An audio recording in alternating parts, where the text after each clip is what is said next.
जय श्री माँ। हमारे आज के कार्यक्रम में पधारे सभी अतिथिगणों का हम हार्दिक स्वागत करते हैं। आप सभी से अनुरोध है, कृपया अपने मोबाइल स्विच ऑफ रखें।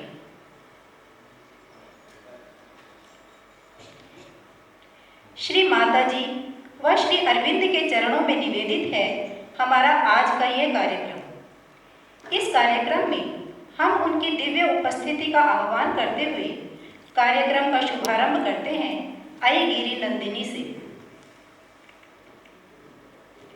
गिरि का अर्थ है पर्वत और नंदिनी का अर्थ है आनंद प्रदान करने वाली। अतः ऐ गिरि का अर्थ है पर्वत को आनंद प्रदान करने वाली पर्वत की पुत्री या पार्वती। यहाँ देवी पार्वती अपने दुर्गा अवतार में है और चूंकि उन्होंने महिषासुर का मर्दन किया था, इसीलिए देवी पार्वती को महिषासुर मर्दिनी भी कहा जाता है।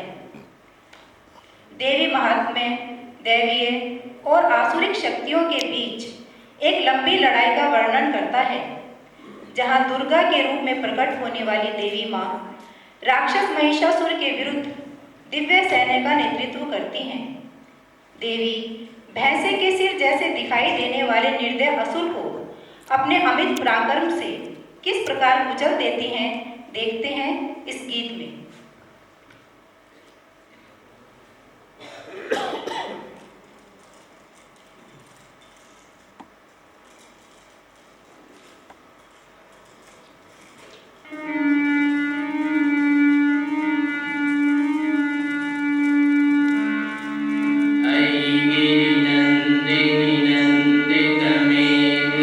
विश्व विनोदिनी नंदनुते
सरलता के विषय में बहुत सी लोक कथाएं प्रचलित हैं।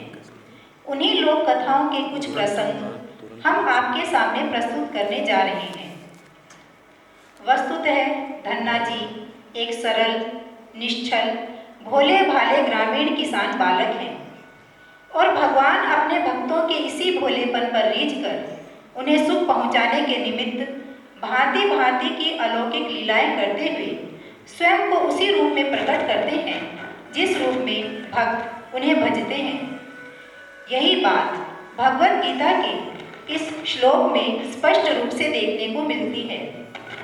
ये यथा मां प्रपद्यन्ते तांस तथैव भजाम्यहम्, अर्थात मनुष्य जिस किसी भी रूप से मेरे समीप आते हैं उन्हें मैं उस ही रूप में प्रेम पूर्वक स्वीकार करता हूँ।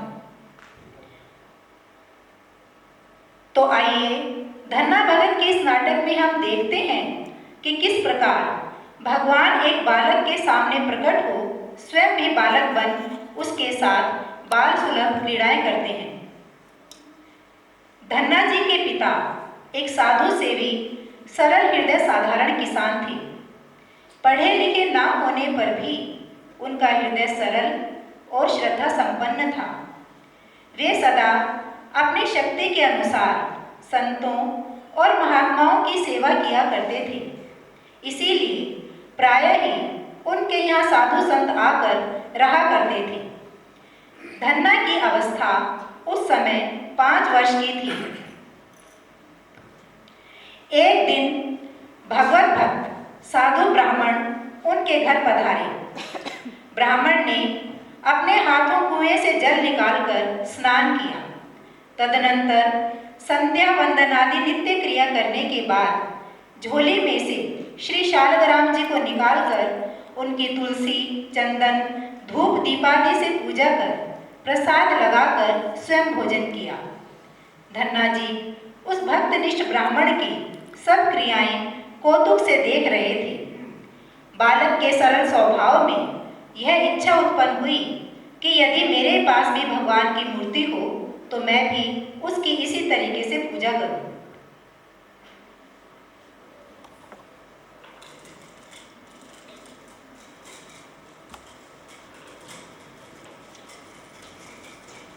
ओम शांताकारं भुजगशयनं पद्मनाभं सुरेशं विश्वाधारं गगनसदृशं मेघवर्णं शुभांगं लक्ष्मीकान्तं कमलनयनं योगविद्यानगम्यं वन्दे विष्णुं भवभयहरं सर्वलोकैकनाथं सशक्तचक्रं सक्रीडकुण्डलं सगीतवक्त्रं सरसीरुक्षरं सहारवक्षस्थलं कौस्तुभक्ष्यं नमामि विष्णुं शिरसा चतुर्भुजम्। ओम मंगलम भगवान विष्णु मंगलम गरुड़ध्वजा मंगलम पुंडरीकाक्षाय मंगलाय तनोहरि।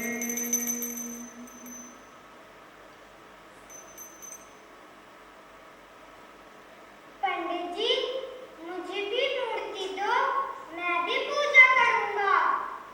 नहीं नहीं, तुम अभी बालक हो। पंडित जी मुझे भी भगवान की पूजा करनी है, मुझे भी एक मूर्ति दीजिए ना।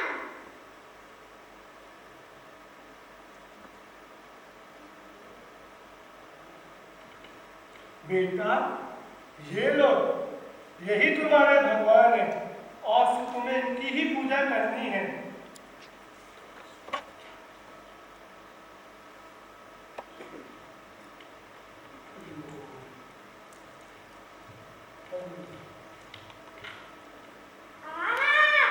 यही मेरे भगवान हैं, यही मेरे ठाकुर जी हैं। अब मैं इनकी पूजा करूंगा, इनके साथ ही खेलूंगा कूदूंगा।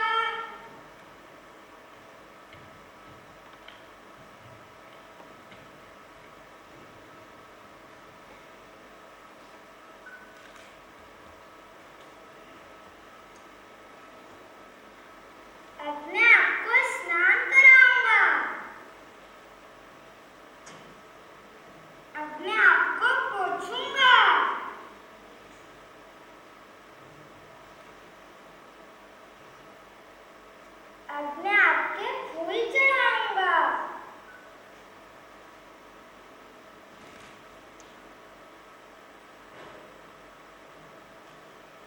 अब मैं आपके चंदन लगाऊंगा।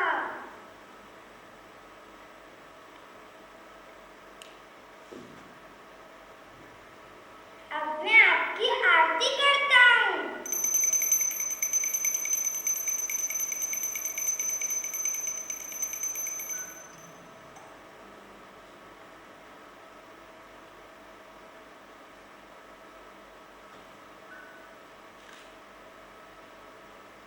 अब मैं आपको भोग लगाऊंगा।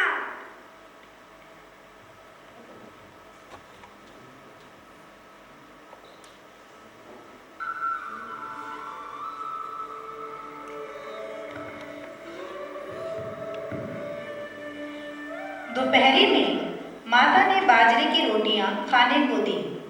धन्ना ने वे रोटियां भगवान के आगे रख आंखें बंद कर ली।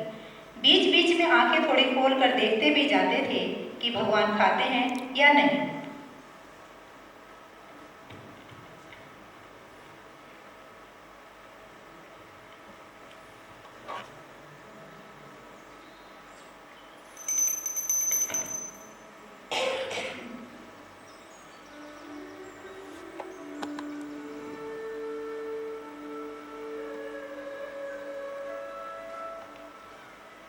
आज वो क्यों नहीं लगा रहे? क्या मुझसे नाराज हो? ठीक है, तुम नहीं खाते तो मैं भी नहीं खाऊंगा।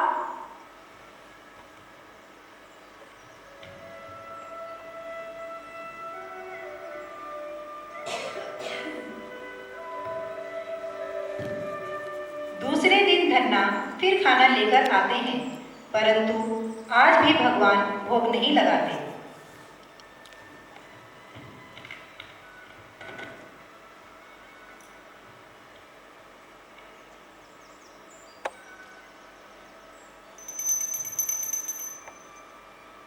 ठाकुर जी, आज तो भोग लगा लो।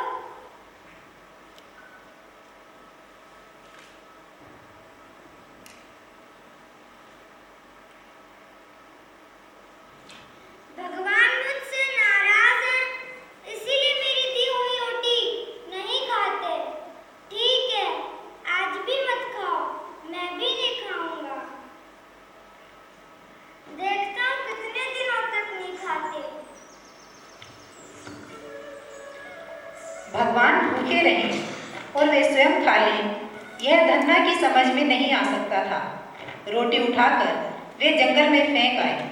कई दिन हो गए, ठाकुर जी खाते नहीं और धन्ना उपवास करते हैं। धन्ना को एक ही दुख है, ठाकुर जी उनसे नाराज हैं, उनकी रोटी नहीं खाते। अपनी भूख प्यास का उन्हें पता ही नहीं। भला कहाँ तक ऐसे सरल बालक से ठाकुर जी नाराज रहते। बाजरे की इतनी मीठी प्रेम भरी रोटियों को खाने का मन उनका कहाँ तक ना होता। एक दिन जब धन्ना ने रोटियां रखी, वे प्रकट हो गए और लगे भोग लगाने।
राजकुमार को धन्ना की रोटियों का स्वाद लग गया।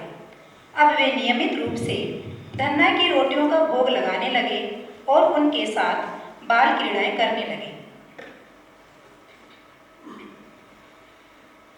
बाल्यकाल समाप्त होने पर धन्ना जी में गंभीरता आई। भगवान ने भी इनके साथ अब बाल क्रीड़ा करना बंद कर दिया। परंपरा की रक्षा के लिए प्रभु ने इन्हें दीक्षा लेने का आदेश दिया। धन्ना जी वहां से काशी गए और वहां पर श्री रामानंद जी से इन्होंने मंत्र ग्रहण किया।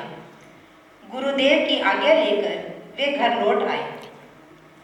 अब धन्ना जी को सर्वत्र सब में अपने भगवान के दर्शन होने लगे।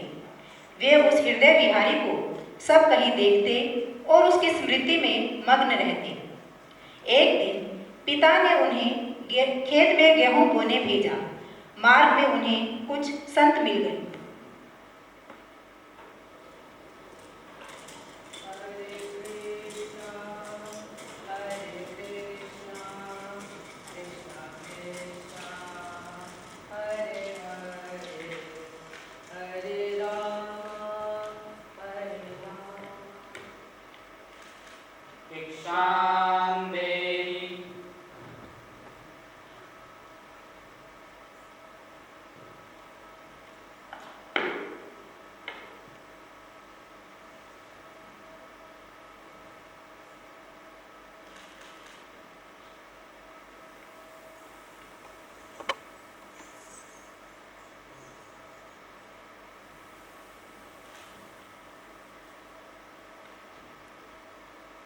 कल्याण हो, भगवान की कृपा तुम पे हमेशा बने रहे। पिताजी ने ये गेहूं के बीज बोने के लिए दिए थे। अब यदि उन्हें पता चलेगा कि सारा अनाज मैंने दीक्षा में दे दिया तो उन्हें बहुत दुख होगा। ऐसा करता हूँ, इस खेत में हल चलाकर मैं अपने ठाकुर का नाम बीज ही बो देता हूँ, वे ही सब संभालेंगे।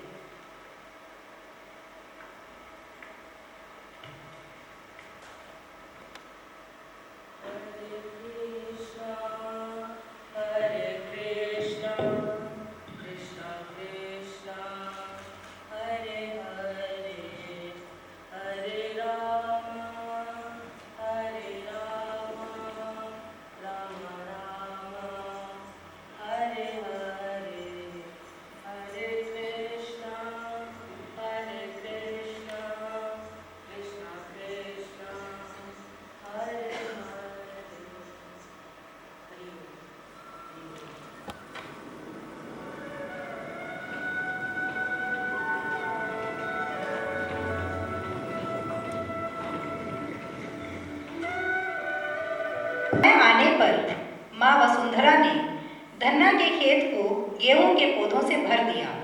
चारों ओर लोग उनकी प्रशंसा करने लगे।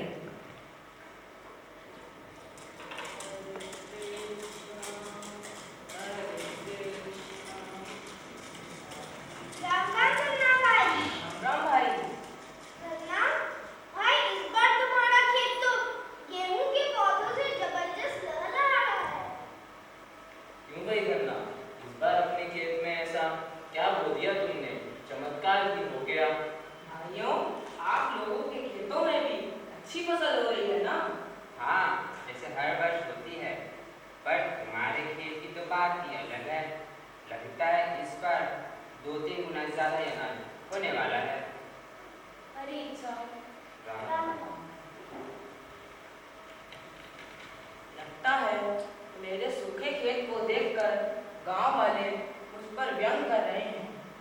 मुझे स्वयं चलकर एक बार देखना चाहिए।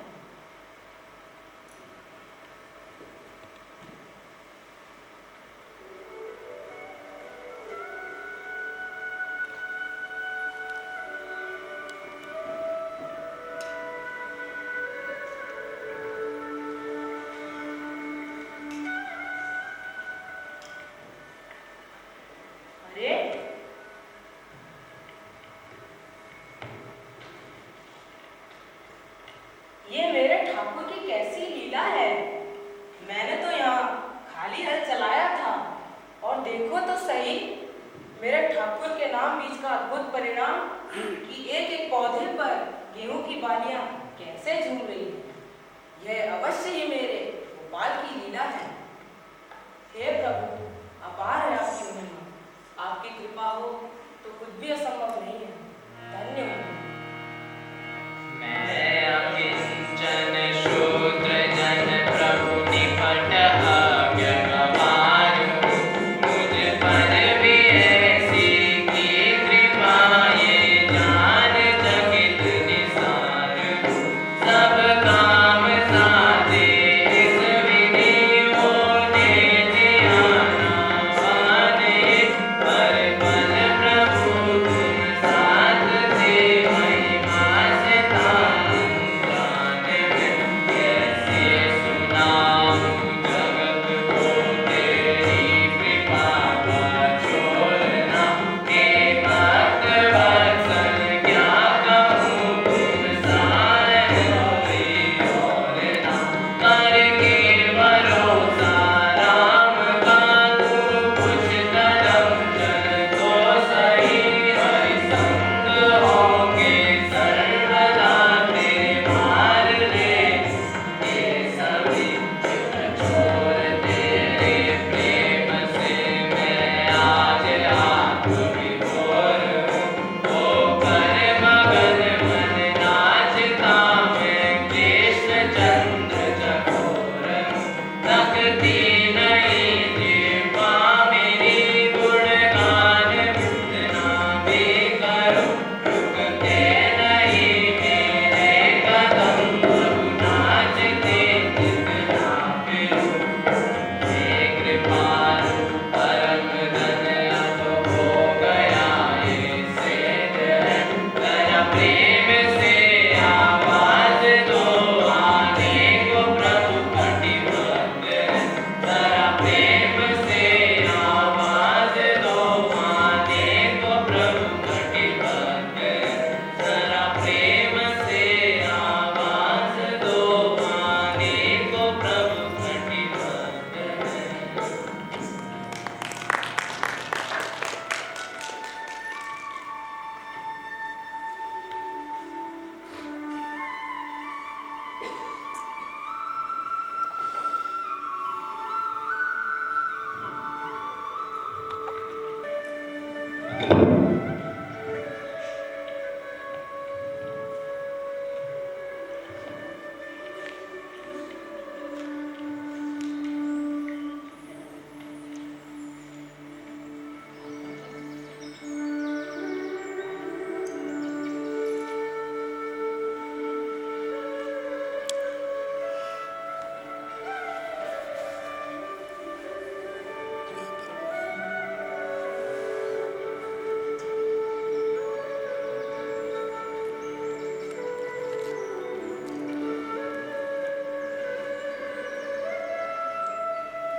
सिखों के 10वें गुरु गुरु गोविंद सिंह जी के सतत संघर्ष, वीरता, शौर्य, अपार सहन शक्ति आदि गुणों से भला कौन परिचित नहीं है। वे बचपन से ही सरल, सहज, भक्ति भाव वाले कर्मयोगी थे। उनकी वाणी में मधुरता, सादगी, सौम्यता कूट कूट कर भरी थी। तो आइए इस महान एवं उज्जवल चरित्र का स्मरण करते हुए शामिल होते हैं इस गीत में।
सुमला फैज़े नूर गुल गोविंद सिंह बादशाह दरवेश गुरु गोविंद सिंह बादशाह दरवेश गुरु गोविंद सिंह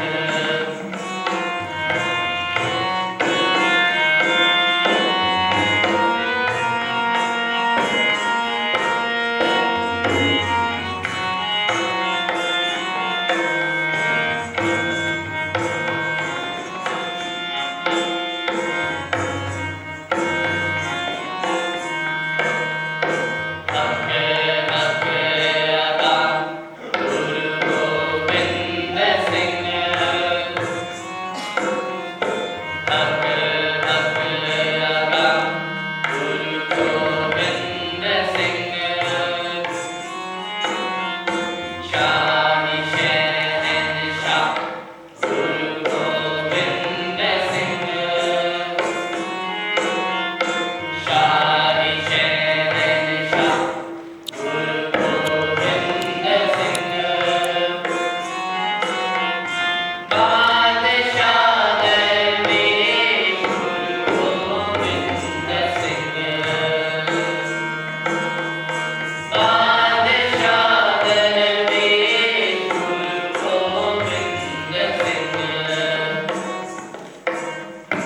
बादशाह दरवेश गुरु गोविंद सिंह बादशाह दरवेश गुरु गोविंद सिंह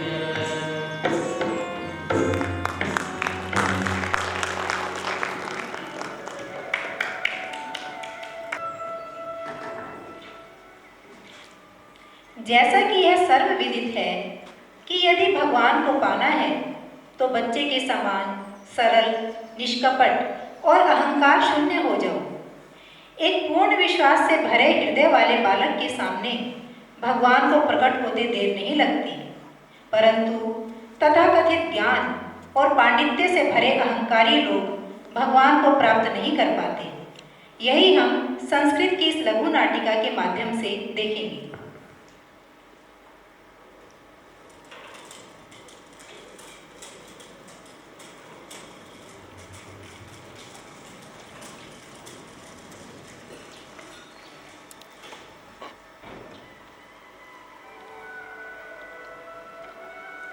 हरिओम हरिओम हरिओम हरिओम।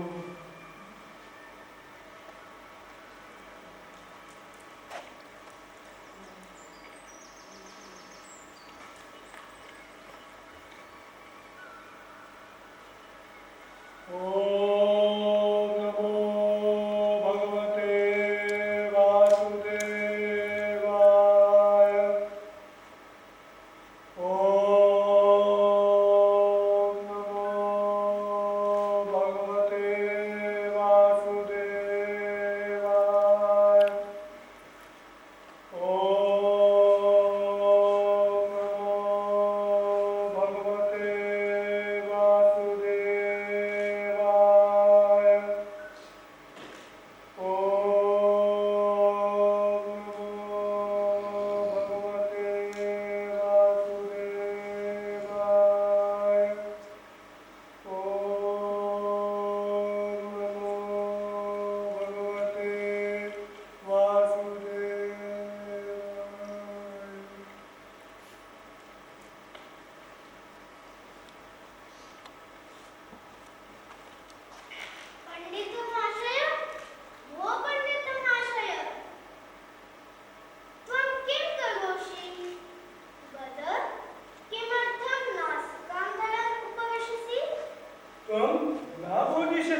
मां मुंच। नहीं नहीं, त्वं वद, कृपया वद। अस्तु वदामि शिव। यदि कोऽपि उपविश्य इत्थं नासिकां धृत्वा नेत्रे निमील्य च भगवन्तं स्मरति तर्हि स अवश्यं भगवन्तं पश्यति। सत्यम्? आम् आम् सत्यम्। अहमपि भगवन्तं द्रष्टुम् इच्छामि। नद्यां स्नात्वा वृक्षमूले उपविश्य नासिकां धरामि।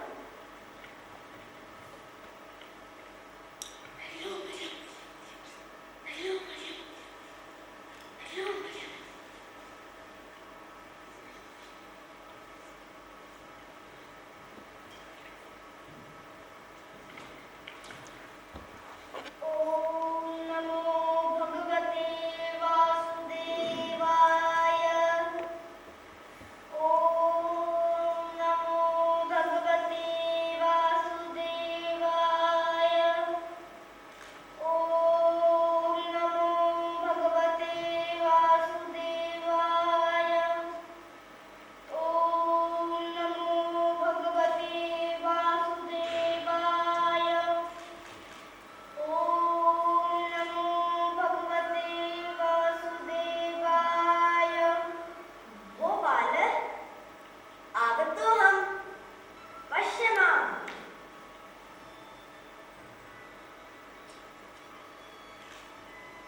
त्वं कः? अहं कृष्णः, त्वं मां स्मरसि नैवम्? अहम् आगतम्। अहं कथं जानामि त्वं कृष्ण इति? त्वं तु कदापि न दृष्टः।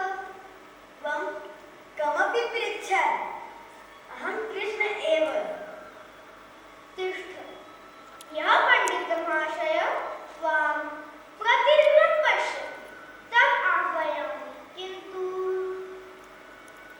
किन्तु किम्? यदि त्वं पलायेतः, अहं त्वां बद्ध्वा गमिष्यामि।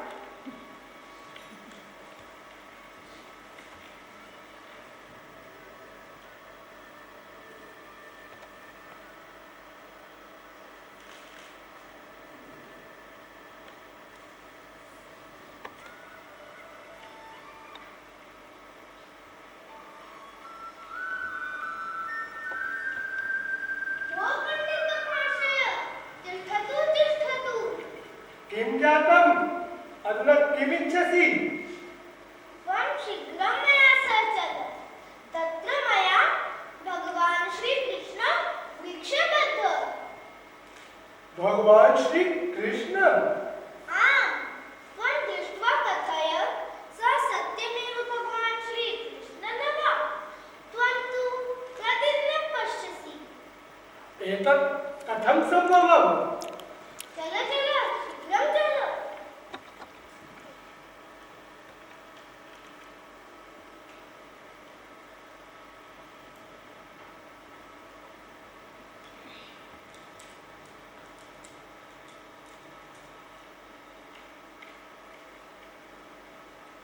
पश्य, कः अयम्?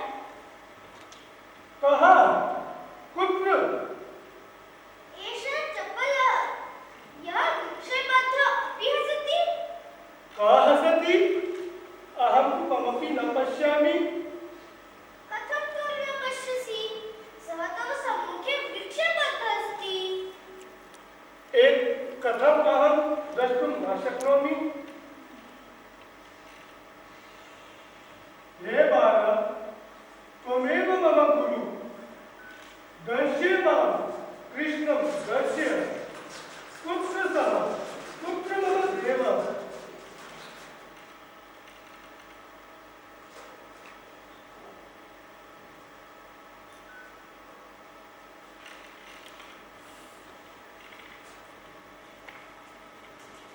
कृष्णः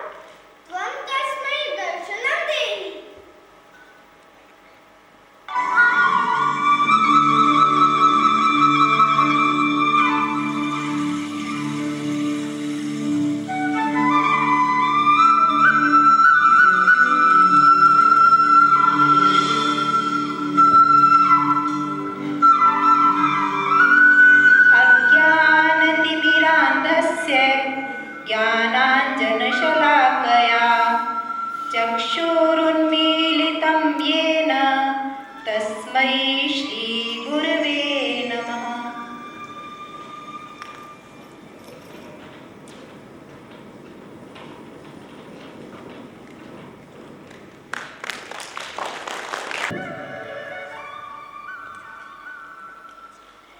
भारतवर्ष की महान वीरांगनाओं व सतियों में चित्तौड़ की महारानी पद्मिनी का नाम अत्यंत ही आदर से लिया जाता है।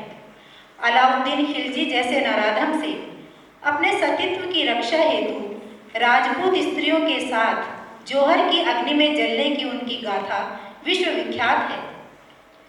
प्रस्तुत प्रसंग में गोरा और उनके भतीजे बादल दो ऐसे चरित्र हैं जो कि वीरता, शूरता, स्वामी भक्ति और अपनी मिट्टी के प्रति समर्पण के अप्रतिम प्रतिमान हैं, जिनके त्याग और बलिदान की गाथा बेमिसाल है।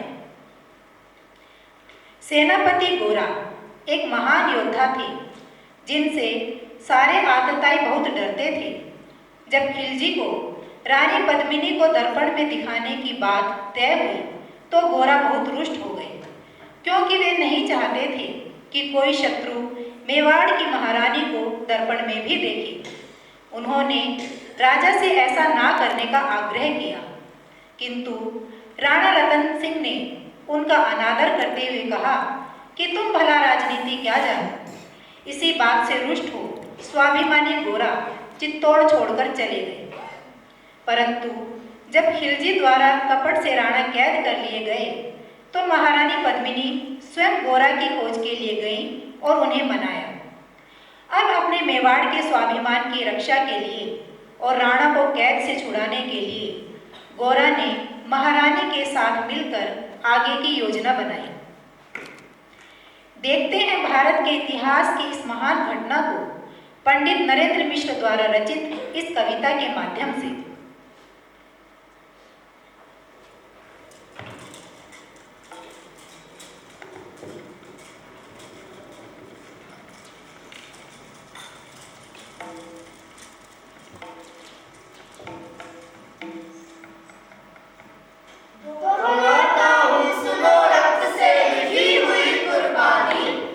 जिसके कारण मिट्टी भी चंदन है राजस्थानी। रावण दहन से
चकाचौंध से भयभीत बालक जगत जननी से प्रार्थना करते हैं कि वे उनका हाथ इतना कस कर पकड़ें कि कहीं वे अपने पथ से भटक उनसे विलग ना हो जाएं। तो आइए देखते हैं किस प्रकार ये बालक अपने हृदय के उद्गार माँ के सम्मुख प्रकट करते हैं।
कार्यक्रम का समापन हम वंदे मातरम से करते हैं। आप सभी से अनुरोध है, कृपया अपने अपने स्थान पर खड़े हो जाएं और समवेत स्वर में हमारे साथ गाएं वंदे मातरम।